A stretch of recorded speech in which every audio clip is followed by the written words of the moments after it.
तत्काल न्यूज, आवाज हिंदुस्तान की। समाजवादी पार्टी के राष्ट्रीय अध्यक्ष अखिलेश यादव शुक्रवार को ओडिशा के राजधानी भुवनेश्वर पहुंचे, जहां उन्होंने ओडिशा के पूर्व मुख्यमंत्री एवं बीजेपी प्रमुख नवीन पटनायक से शिष्टाचार भेंट की। मुलाकात के बाद मीडिया से बातचीत में अखिलेश यादव ने समाजवादी आंदोलन, पीडीए रणनीति और बीजेपी की राजनीति पर खुलकर अपनी बात रखी।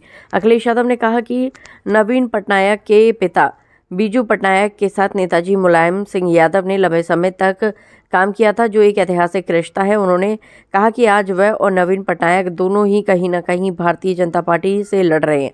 नवीन पटनायक एक वरिष्ठ नेता है और ओडिशा के विकास में उनका और उनके पिता का बड़ा योगदान रहा है। सपा अध्यक्ष ने कहा कि पार्टी की कोशिश है कि ओडिशा में भी समाजवादी पार्टी का विस्तार हो और पीडीए को आगे बढ़ाया जाए। उन्होंने कहा कि हम लोग उड़ीसा आते रहेंगे। यहाँ का पुराना समाजवादी आंदोलन रहा है, जिससे नेताजी और बीजू पटनायक जैसे बड़े नेता साथ आए थे। उसी परंपरा को आगे बढ़ाने की कोशिश होगी। अखिलेश यादव ने कहा कि भगवान जगन्नाथ के दर्शन करने के बाद वह यहाँ उपचुनाव के दौरान भी आ चुके हैं। उन्होंने कहा, साल भर के अंदर ये मेरा तीसरा दौरा है। उपचुनाव के समय मैंने कहा था, हम पीडीए का पेड़ लगाने आए हैं। हमें उम्मीद है कि उड़ीसा की जनता इसे आगे बढ़ाएगी।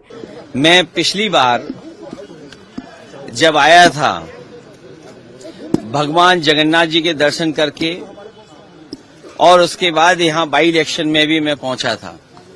तो अगर हम ये माने साल के 365 दिन, तो मैं तीसरी बार मुझे आने का मौका मिला है। और उस समय जब बाई इलेक्शन था तो मैंने एक बात मंच के माध्यम से जनता के बीच में रखी थी कि हम पीडीए का पेड़ लगाने आए हैं और हमें उम्मीद है उड़ीसा की जनता, जो उनका पुराना समाजवादी आंदोलन रहा है, जिसमें नेताजी और यहाँ के बहुत बड़े नेता बीजू पटनायक जी और तमाम समाजवादी विचार के लोग साथ आकर के एक बड़ी ताकत बने थे। हमारी कोशिश होगी कि पीडीए को हम लोग आगे बढ़ाएं, साथ ही साथ उड़ीसा हम लोग आते रहेंगे। बीजेपी से जो लड़ने वाले दल हैं, बीजेपी जब पूरे देश में एक्सपोज होगी तब दिल्ली से हटेगी। उन्होंने ये भी कहा कि जो दल बीजेपी से लड़ रहे हैं, जब बीजेपी पूरे देश में एक्सपोज होगी तो सत्ता से बाहर होगी। बीजेपी पर हमला बोलते हुए अखिलेश यादव ने कहा कि जब जब बीजेपी कमजोर होती है वह कम्युनल एजेंडा अपनाती है। उन्होंने कहा, जब बीजेपी विकास के वादे पूरे नहीं कर पाती तब वह सांप्रदायिक रास्ता अपनाती है। ये पैटर्न देश भर में देखा जा सकता है। कहीं भी देखेंगे आप तो बीजेपी जब कमजोर होती है या जो उन्होंने मैनिफेस्टो में जनता को वादे पूरे करने की बात जो रखी होती है, अगर पूरा नहीं कर पाते हैं तो वो कम्युनल रास्ता अपनाते हैं।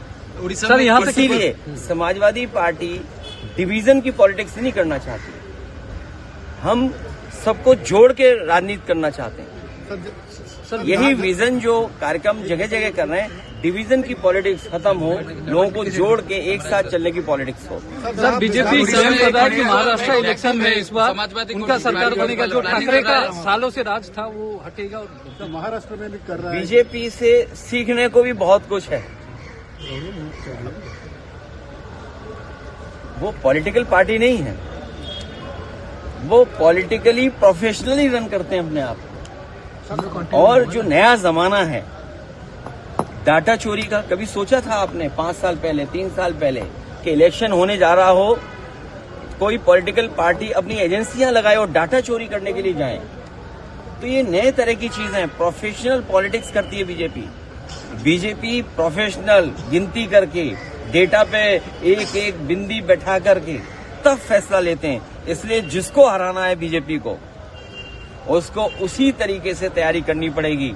और बीजेपी का रिसोर्सेज की कोई कमी नहीं है। उड़ीसा उनके हाथ में, तो रिसोर्सेज की कहाँ कमी होगी? जो जिस स्टेट पर भंडार हो नेचुरल रिसोर्सेज का, और वो जनता के लिए आए, गरीब जनता के लिए रिसोर्सेज इस्तेमाल हो। लेकिन बीजेपी अपने आप को मजबूत करने के लिए रिसोर्सेज यूज करती है। सर,